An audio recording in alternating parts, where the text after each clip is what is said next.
सभी को praise the Lord, सभी को जय मसीह की। मैं आप सभी को प्रभु यीशु मसीह के नाम से आशीर्वादित करती हूँ। मेरे प्रियो, अक्सर हमारे साथ ऐसा होता है कि जब कोई दुखियारा, तकलीफ में, पीड़ा में पड़ा हुआ व्यक्ति जब हमसे टकराता है तो एक मसीह होने के नाते हमें उस पर एक अलग लेवल पे तरस आता है। हमें एक ऐसे लगता है कि हमारी वो तरस की भावना परमेश्वर की ओर से है और कंपैशन वाली फीलिंग हमको आने लगती है और हमारा मन सोचने लगता है कि ये परमेश्वर के ओर से आई हुई दर्द की भावना है या ये पीड़ा है, उसका दुख देखकर मुझे दुख होता है। और कहीं ना कहीं फिर हम दिमाग में अपने वचन को कोट करने लगते हैं कि शोक करने वालों के साथ शोक करो, बाइबल का वचन कहता है, दुखी व्यक्ति के साथ दुख मनाओ, बाइबल कहता है। तो कहीं ना कहीं फिर हम वचन के द्वारे अपने आप को कन्विंस करने की, समझाने की कोशिश करते हैं कि हाँ, उसका दुख देखकर मुझे दुख हुआ और ये कितना पीड़ित है, इसको जो पीड़ा हुई है, इसको जो दुख हुआ है, इसको जो तकलीफ हुआ है,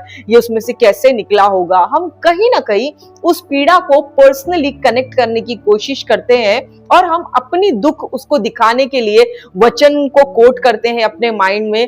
और कहीं ना कहीं वो शारीरिक दुख को हम परमेश्वर की कंपैशन, परमेश्वर की करुणा और दया से क्या करते हैं, हम जोड़ देते और हमको लगता है कि ये व्यक्ति सच में बहुत दुखी है, इसके साथ बहुत खराब हुआ है, लोगों ने इसके साथ बहुत बुरा बर्ताव किया है, इसको रिजेक्ट किया है, तो ये बेचारा बहुत पीड़ित है। और हमारा कनेक्शन, हमारा प्यार, हमारा अटेंशन उसके प्रति कुछ अलग ही हो जाता है।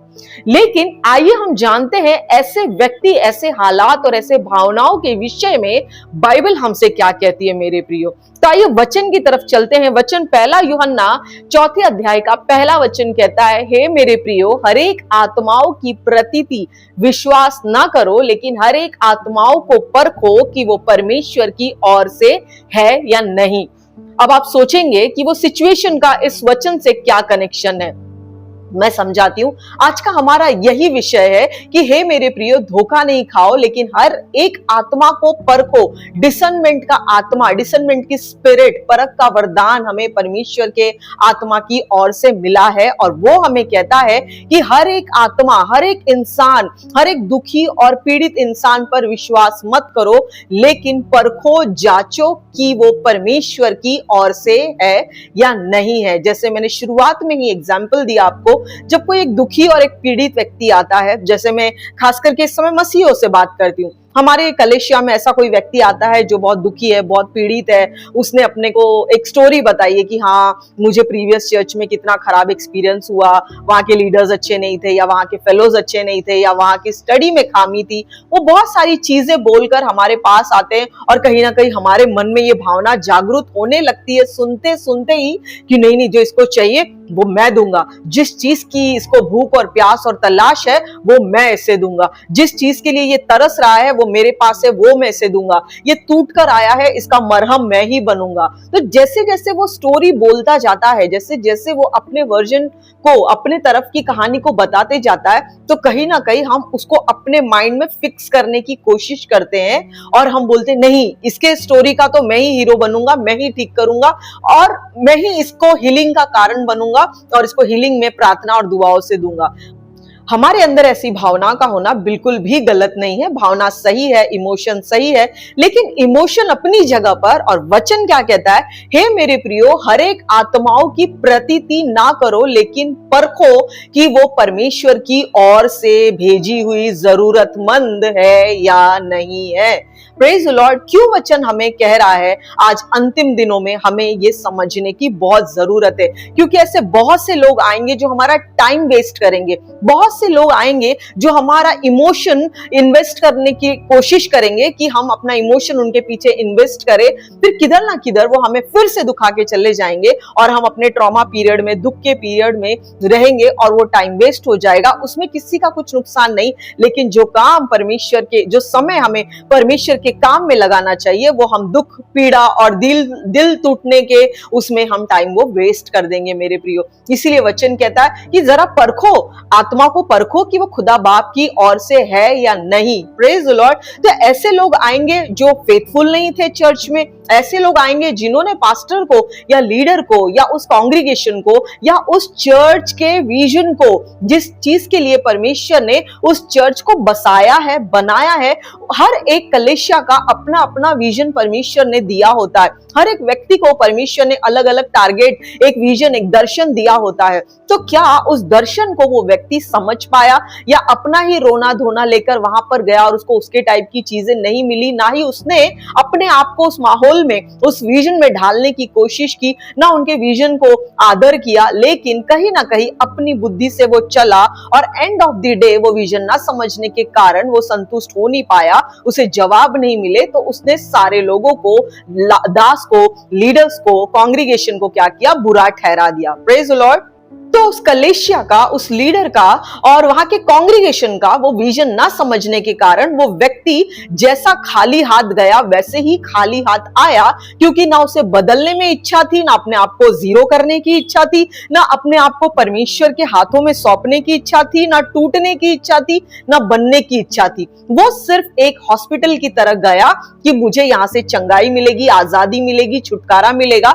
और जब उसने देखा कि ये चर्च का विजन, दर्शन और यहाँ पे अलग है सब कुछ, तो वो खाली हाथ लौट आया। अब उसने अपने नजरिए में एक दुख बना लिया। अब वो दूसरे चर्च में जाता है, उस चर्च के बारे में बोलता है और यहाँ के लोग उसके साथ कनेक्ट हो जाते हैं और बोलते नहीं, इसके दिल टूटने का इलाज और मरहम हम बनेंगे। और फिर ऐसा व्यक्ति जो वहां पे नहीं सीख पाया, यहाँ पर आने के बाद भी वही गड़बड़ी करता है और यही स्टोरी लेकर वो किसी तीसरे चर्च में जाएगा, तीसरे चर्च की स्टोरी लेकर चौथे चर्च में जाएगा। ये व्यक्ति सिर्फ दासों और कांग्रीगेशन की बदनामी ही करेगा और हमारे बीच में गड़बड़ी फैलाएगा और end of the day result कुछ नहीं निकलेगा और बदनामी फैलती जाएगी और हमारा मेंटल इन्वेस्टमेंट वो चीजों के पीछे जाएगा कि हम कैसे ये चीजों को फिक्स करें, कैसे चीजों को ठीक करें, कैसे लोगों को क्लैरिफिकेशन दे कि ये बंदे में प्रॉब्लम है, ये बंदा बनना नहीं चाहता है।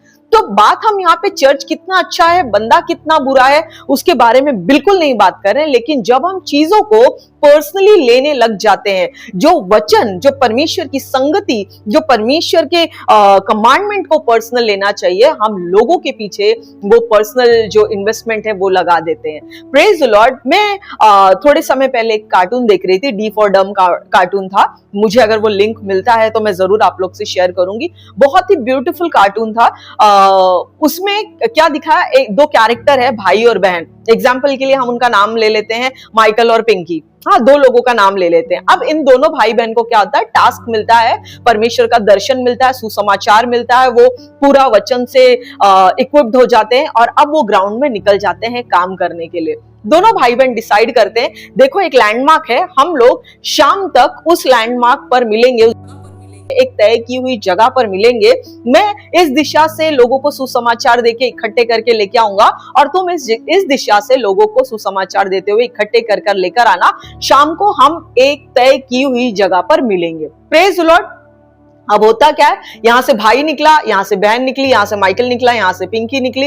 अब दोनों के साथ क्या हुआ, भाई काम करते करते जा रहा है, सेम चीज बहन काम करते करते जा रही है, लेकिन उसको पेड़ के नीचे एक लड़की मिलती है, बहुत दुखी, बहुत तकलीफ में होती है। और ये पिंकी जो है उसे पूछती है कि क्या हुआ बहन तेरे साथ, कि किस पीड़ा से तू निकल रही है, क्या है, मुझे शेयर कर, क्या मैं तेरी मदद कर सकती हूँ।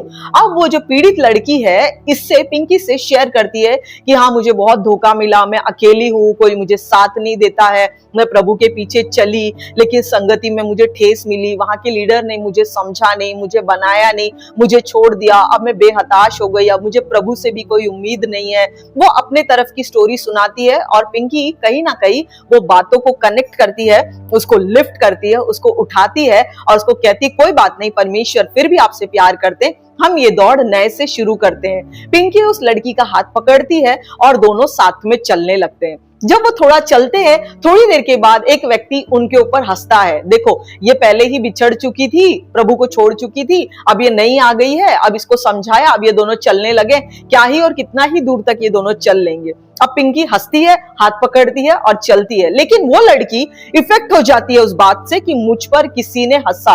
वो लड़की फिर वहीं पे बैठ जाती है। अब पिंकी इसको फिर समझा रही है, बहन ये हंसने का हिस्सा, ये किस्सा तो जीवन भर होता रहेगा, ये मसीही लोगों का जीवन का पार्ट है कि लोग हम पर हंसेंगे, निंदा करेंगे, नाम रखेंगे। आपका काम नहीं है कि उस पर ध्यान दे, हमारा काम है जो हमको परमेश्वर ने विजन दिया है, जो काम हमें दिया है हमें वो पूरा करना है, उसके प्रेम की दौड़ को हमें पूरी करनी है। फिर बूस्ट करती है पिंकी उसको, फिर लेकर जाती है आगे, जाके और कोई हादसा होता है फिर ये लड़की बैठ जाती है, फिर पिंकी इसको उठाती है। ऐसा करते करते करते करते शाम हो जाती है मेरे प्रियो, और जो तय की हुई जगह थी, जब पिंकी उस जगह पर उस लड़की को लेकर पहुंचती है तो क्या देखती है, वहां पर उसका भाई माइकल खड़ा हुआ है और माइकल के साथ एक झुंड है।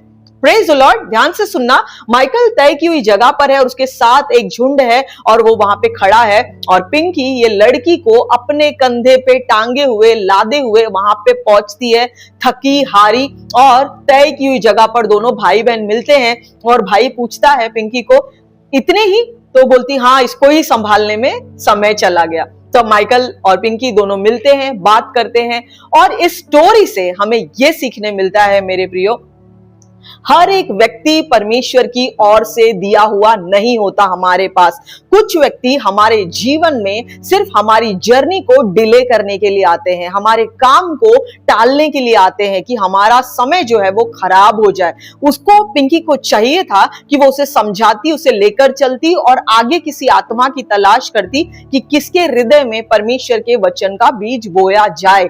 लेकिन उसने एक ही लड़की को समझाने में अपनी जर्नी को ढीली करते गई और शाम तक वो कुछ कमा नहीं पाई, लेकिन इस लड़की का बोझ भी उसने कंधे पर लिया और खुद भी थकी हारी पहुंची। जो टारगेट उन्होंने सेट किया था परमेश्वर के लिए कि हमने जो सुना है हम वो बिखेरते हुए और कमाते हुए जाएंगे, वो ना करते हुए इस लड़की ने इसका समय, पिंकी का समय व्यर्थ किया, या ये कहिए पिंकी ने ही आत्माओं की परख ना होने के कारण अपना समय जो परमेश्वर का था, कीमती समय, वो इस सोल के पीछे, इस लड़की के पीछे वेस्ट किया। यहाँ पे हमें बहुत सारे डायमेंशन सीखने मिलते हैं मेरे प्रियो, कि वो लड़की जो है वो प्रभु की तो डेफिनेटली नहीं थी। अगर वो प्रभु की होती तो जहां थी वही रुके रहती, भले फटके पड़ते, भले मार पड़ती, लेकिन वो सीखती, बनती और कुछ बनकर निकलती उस कलेशिया से। लेकिन उसने उस कलेशिया को छोड़ा और दूसरी लड़की को अपने कलेशिया की बुराई कर रही है। Praise the Lord. उस चक्कर में क्या हुआ, वो बार बार गिरती जा रही है। इस घटना से ये साबित होता है कि वो लड़की कान की कच्ची थी, चर्च की बातें भी उसे इफेक्ट की, वो रस्ते के आदमी की बात भी उसको इफेक्ट की, और ऐसे ही शाम तक होता गया। तो डेफिनेटली पिंकी के लिए ये एक सीख है कि हर दुखी और पीड़ित व्यक्ति जो है वो परमेश्वर की ओर से मार खाया हुआ या परमेश्वर की ओर से भेजा हुआ नहीं है। सेटन भी कुछ लोगों को इस्तेमाल करता है ताकि वो आपको भटका और भरमा सके। परमेश्वर के नाम पर हमको लगेगा हाँ, इसको संभालने का बोझ परमेश्वर ने ही मुझे दिया है, वो आपका समय व्यर्थ करेगा। और बाइबल का वचन कहता है इफिसियों की किताब की, समय को बहुमूल्य समझो। वो समय को ही व्यर्थ कराएगा, वेस्ट कराएगा शैतान, उसका यही काम है। जैसे उसने पिंकी का समय व्यर्थ कराया, उस एक लड़की के पीछे पूरा दिन चला गया और अंत में कमाई कुछ नहीं निकली, अंत में सुसमाचार किसी तक नहीं पहुंचा। वो लड़की गिरती पड़ती रही और इसकी कोई गारंटी नहीं कि वो उसके कंधे पे बैठने के बाद भी सुधरी होगी। वो फिर कहीं जाके बैठेगी, फिर किसी पिंकी का टाइम खराब करेगी। वो शैतान का काम ईमानदारी से कर रही है कि परमेश्वर के लोगों को कहीं ना पहुंचने दिया जाए। और पिंकी जैसे लोग जो है वो लोगों को उठाते हुए घूमते और फिरते हैं। अगर मुझे स्टोरी की लिंक मिलती है मैं डेफिनेटली इस वीडियो के नीचे डालूंगी, बहुत ब्यूटीफुल है। इस स्टोरी का नाम है लेजी क्रिश्चियन। ये डी फॉर डम के लिए ये कार्टून है, तो मुझे बहुत अच्छा लगा था, बहुत साल पहले मैंने देखा था, तो मुझे आज ये याद आया। तो बाइबल का वचन हमको, जैसे हमने कहा आज 1 जॉन 4:1 हमको बताता है कि हे प्रियो, हर एक आत्माओं की प्रतीति ना करो, विश्वास ना करो, लेकिन हर एक आत्माओं को परखो कि क्या वो परमेश्वर की ओर से है या नहीं। हम भावनाओं में कनेक्ट हो जाते हैं, हाँ बहन मेरे भी पुराने जीवन में ऐसा ही हुआ, पुराने कलेशिया में ऐसा ही हुआ, तेरे साथ भी ऐसा ही हुआ, हम दोनों एक ही गांव के यात्री है, आओ हम एक ही जहाज में बैठ जाते हैं, और दोनों कमजोर लोग उस जहाज में बैठते, दोनों ही डूब जाते, कहीं नहीं पहुंचते, नुकसान सिर्फ परमेश्वर का होता है, 2 आत्मा नाश हो जाती है। तो टेक्निकली किसी का कुछ लॉस नहीं है सिवाय खुदा बाप के। Praise the Lord. तो सबसे पहले हमें हर एक आत्माओं को परखना है। जब कोई आत्मा आपके पास आता है, सोल आता है आपके पास, कोई परिवार आपके पास आता है, सबसे पहले परमेश्वर के पास जाए। परमेश्वर क्या ये आपकी ओर से भेजी हुई है? प्रभु जी मुझे बताइए इनको कैसे मैं ट्रीट करूं, इनको कैसे मैं काउंसिल करूं। ये एक स्टोरी तो मुझे बता रहे, लेकिन प्रभु जी गुड़ की बातें, गुप्त बातें, सीक्रेट बातें जो शायद इन्हें भी नहीं पता है किस वजह से हुआ है, प्रभु जी आप मुझ पे जाहिर करें, क्योंकि आप सीक्रेट रिवील करने वाले परमेश्वर है। Praise the Lord. प्रभु जी इस समय इस परिस्थिति में मुझे दिखाई नहीं दे रहा, प्लीज आप इस बातों पर, इस परिवार पर, इनके हालातों पर रोशनी डाले, ताकि मैं अंधकार में ना रहूं, मेरा समय व्यर्थ ना हो, ना मुझे कोई फंसा पाए, ना मैं कहीं पे इमोशनली कनेक्ट हूं, लेकिन मैं आत्मा और सच्चाई से चलूं, आपकी बात सुनूं और जो आपने कहा है सिर्फ वही करूं। हमें वो कहना है और हर आत्मा को परखना है। जब भी कोई नया परिवार आए मेरे प्रियो, जल्दी नौजवानों को भी कोई भी सेवा मत दो। Praise the Lord. नहीं तो इसमें उनके अंदर एक अहंकार आने का चांस होता है। वो खैर अलग टॉपिक है, हम किसी और दिन लेंगे। लेकिन कभी कभी किसी परिवार पे बहुत जल्दी जब हम भरोसा कर देते हैं ना, तो वो परिपक्व, मैच्योर ना होने के कारण उस कॉलिंग के साथ, उस जगह के साथ, वो लोगों के साथ, वो पोजीशन के साथ खिलवाड़ करते हैं और कहीं ना कहीं फिर चर्च इफेक्ट होने को चालू हो जाता है। हमको लगता है ये गड़बड़ियां अचानक से क्यों हो रही है? वो उसी लिए हो रही है क्योंकि हमने एक नए व्यक्ति को कलीसिया में वो जगह दी है जो एक एल्डर की होनी चाहिए, जिसने अपने जीवन के 8-10 साल प्रभु में लगा दिए, तो वो जगह उसकी होनी चाहिए थी। लेकिन नया व्यक्ति टैलेंटेड है, हमको लगा वो जगह खाली है, उस टैलेंट की कमी है, इसके अंदर वो टैलेंट है, क्यों ना हम वो जगह भरे। और ऐसा व्यक्ति क्या करेगा? टैलेंट के साथ आएगा तो सही, लेकिन पवित्र आत्मा में परिपक्व नहीं होगा, वचन में नहीं बनेगा, आत्मा के दान वरदान फलों में, नम्रता में नहीं बनेगा और चर्च में गड़बड़ी फैलाना शुरू कर देगा। और धीरे धीरे चर्च जो है, कांग्रीगेशन जो है, इन्फ्लुएंस में आएगा और धीरे धीरे हर चीजें जो है स्कैटर्ड होने को, बिखेरने को शुरू हो जाएगी और फाइनली फिर एक दिन सब कुछ ढह जाएगा। Praise the Lord. ये खास करके मैं चर्च के लीडर्स के और जो वो एल्डर्स है जिनको सच में लगता है अरे दुखी के साथ में दुख होना चाहिए हमें भी, तो खास करके उनके लिए, क्योंकि एंड डेज में बहुत लोग ऐसे आएंगे। हम इस वचन को ऐसे लेते हैं ज्यादा करके लोग कि एंड डेज में हमको भरमाने वाले बहुत आएंगे मेरे प्रियो। तो भरमाने वालों का काम है भरमाना, वो फेथफुल है अपने काम में, लेकिन नहीं, भरम में आने के लिए हमें परमेश्वर के साथ बना होना है, वचन के साथ बना होना है। वो भरमाने वाले जो आएंगे, ये तो लिखा हुआ है, आएंगे ही और आना ही है, तभी तो हमें पता चलेगा कि हम प्रभु के साथ कितना विश्वास में है। क्या कोई भी हमारा हाथ पकड़ के हमको लेके जा सकता है क्या? नहीं। तो वो अपनी ड्यूटी फेथफुली करेंगे, लेकिन हम विश्वास में परिपक्व है या नहीं, मैच्योर है या नहीं, बंधे हुए बने हुए है या नहीं, ये हमें अपने आप को जांचना है पवित्र आत्मा के मदद से। क्योंकि यीशु मसीह ने कहा मैं जा रहा हूं, लेकिन एक सहायक तुमको देकर जाता हूं, वो मेरी बातों में से तुमको बताएगा और सिखाएगा और स्मरण दिलाएगा। तो यीशु मसीह की आत्मा कंटिन्यू हमको पोक करेगी, इससे दूर रहे, इससे डिस्टेंस बना, ये ट्रस्टवर्दी नहीं है, इससे फिलहाल अपने आप को दूर रख। तो हम क्या करते हैं? हम भावनाओं में बह जाते हैं, लेकिन आत्मा की आवाज को बाईपास करते हैं, जिसका भुगतान और किसी को नहीं, लेकिन हमें खुद को और परमेश्वर को करना पड़ता है। Praise the Lord. अब यहाँ पर हम लोग लेते हैं कि अरे झूठे भविष्यवक्ता आएंगे, हर एक आत्माओं की प्रतीति ना करो, वो एक हाई लेवल की बात है, वो बहुत बड़े लेवल की बात है। लेकिन हमें आज ये देखने की जरूरत है, भविष्यवक्ता, झूठे भविष्यवक्ता, ये सब बात की बात है जैसे मैं कह रही हूं, लेकिन आज झूठे लोग आएंगे, इमोशनल ट्रैप लगा के आएंगे, वो हमें भटकाएंगे, भरमाएंगे। हमको अब ये पता है कि झूठे भविष्यवक्ताओं के पास नहीं जाना, तो हम उधर तो नहीं जाएंगे। लेकिन अगर ऐसे लोग आ गए, किसने कहा है कि छोटे ट्रैप नहीं लगेंगे और किसने कहा है छोटे ट्रैप में हम नहीं फंसेंगे? हम हमेशा उसी ट्रैप में फंसते हैं, बार बार इमोशन के चक्कर में हम गिर जाते हैं। तो हमारे पास जो छोटी छोटी लोमड़ी आ रही है, जो हमारे खेतों को, हमारे पवित्र आत्मा के फलों को डिस्टर्ब कर रही है, रूट को डिस्टर्ब कर रही है, खा रही है, टाइम वेस्ट कर रही है, फल गिरा रही है, कच्चे फल गिरा रही है। हमको लगता है अरे देखो आज 1 महीना हुआ मैंने गुस्सा नहीं किया, आज देखो मैं 7 दिन से उपवास प्रार्थना में हूं, और अचानक फिर तो कुछ ऐसा ट्रिगर हो जाता है कि हम फिर शरीर में आ जाते हैं। तो ये जो छोटी छोटी लोमड़ियां है, अंतिम दिनों में हमें इससे अपने खेत की रक्षा करनी, आत्मा के फलों पर प्रभु क्या लहू का बाड़ा बनाना है। इन लोमड़ियों से रक्षा होनी बहुत जरूरी है। Praise the Lord. और वचन के अनुसार, जैसे वचन कहता है, हर एक आत्मा को परखो कि वो परमेश्वर की ओर से है या नहीं है। मेरे प्रियो, आखिरी में मैं सिर्फ इतना ही कहूंगी, कोई भी व्यक्ति, जब नया व्यक्ति आपके साथ जुड़ता है, उसकी स्टोरी सुनकर आप सेंटिमेंट में मत बहिए, इमोशनल इन्वेस्टमेंट मत कीजिए उनके पीछे। हाँ, मैं इससे बहुत प्यार करता हूं क्योंकि ये भी दुखी है, मेरे साथ भी सेम हुआ, तो सेम स्टोरी होने के कारण उनके साथ कनेक्ट मत होइए। शैतान बहुत चतुर है, बाइबल हमें बताता है, वो बहुत चतुराई से बातों को गढ़ता है, वो बहुत अच्छे से गढ़ना जानता है, वो हमारी हिस्ट्री ज्योग्राफी जानता है, लेकिन खुदा बाप हमारे फ्यूचर को जानते हैं। लेकिन उस फ्यूचर तक पहुंचने के लिए हमें ईमानदार वचनों पे चलते हुए और अंत तक धीरज धरते हुए चलना पड़ेगा, तब जाके हम रेस को पूरी करेंगे और उद्धार को थाम पाएंगे। मेरे प्रियो, आज के लिए इतना ही। प्रभु आप सभी को आशीर्वादित करे। आज के लिए सिर्फ इतना ही की पॉइंट की अपने आप को, अपने आत्मा के फलों को प्रभु यीशु मसीह के लहू के बाड़े में सुरक्षित कीजिए। हर एक आत्मा जो आपसे टकराती है, जरूरी नहीं है कि वो प्रभु की तरफ से है। जब ऐसा कोई आत्मा टकराती है, सबसे पहला काम है आपका उनका सुनकर ले, जवाब ना दे, लेकिन परमेश्वर के सामने एक अच्छे स्टीवर्ड की तरह, एक अच्छे भंडारी की तरह प्रभु के सामने जाए। प्रभु ये परिवार, ये व्यक्ति, ये महिला या ये जो भी है, ये हस्बैंड वाइफ, जो भी XYZ आपके पास आए हैं, प्रभु ये मेरे पास आए हैं, उन्होंने ये स्टोरी बताई है, अब प्रभु आप बताइए हकीकत क्या है और आप मुझे बताइए इन्हें मैं कैसे टैकल करूं। Praise the Lord. वो खुदा बाप है, बुद्धि को बनाने वाला परमेश्वर है, वो बुद्धिमान है, वो आपको जरूर अच्छा सॉल्यूशन देंगे, हमें कैसे उन्हें हैंडल करना है और उसी के अकॉर्डिंग करें।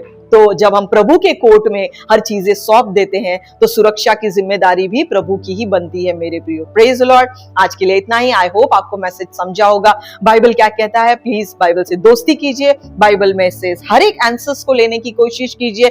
हमें दूसरे किसी के पास जाने की जरूरत नहीं है, लेकिन ये छोटी सी पुस्तक है जिसमें जीवन के सारे जवाब मौजूद है और पवित्र आत्मा है हमें वो कर्सर वहां पर लेकर जाने के लिए कि हमें कहाँ, कौन सी दिशा में कब जाना है। Praise the Lord. आज के लिए इतना ही। God bless you and love you all.